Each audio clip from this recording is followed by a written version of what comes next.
মোশি আর হারুন ফরৌনকে বলল, ইসরায়েলীয়দের ঈশ্বর বলেছেন তার সন্তানদের মুক্ত করো, নতুবা তোমার ওপর ভয়ঙ্কর বিপদ আসবে। কিন্তু ফরৌন সে কথা শুনল না। তাই ঈশ্বর মিশরের সমস্ত জলকে রক্তে পরিণত করলেন। কেউ সেই জল পান করতে পারল না। তারপর তিনি মিশরীয়দের বাড়িগুলিকে ব্যাঙে ভরিয়ে দিলেন। চারিদিকে ব্যাঙে ভরে গেল। তবুও ফরৌন কিছুই শুনল না। তখন ঈশ্বর মিশরের আকাশকে মশাতে ভরিয়ে দিলেন। সেগুলি মিশরীয়দের ধুলোর মতন ঢেকে দিল। তারপর ঈশ্বর সারা মিশরকে মাছি দিয়ে ভরে দেন। তবুও ফরৌন কোনো কথা শুনল না। এবারে ঈশ্বর মিশরের সমস্ত পশুদের হত্যা করলেন।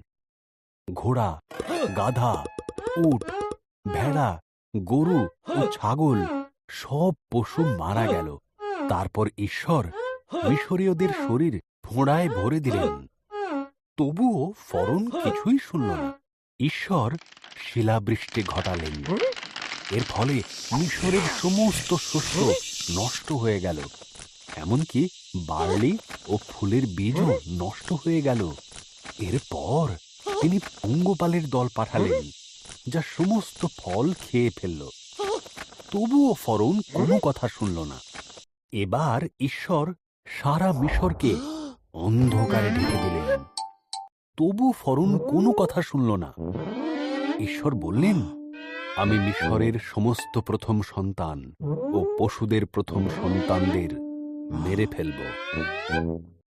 আমার সন্তানরা একটি ভেড়া হত্যা করে তার মাংস খাবে এবং তার রক্ত দরজায় লাগাবে।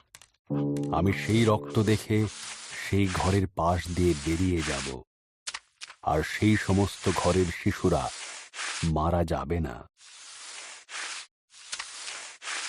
তোমরা একে তারই শূন্য রুটির পর্ব বলবে এবং সব সময় মনে রাখবে।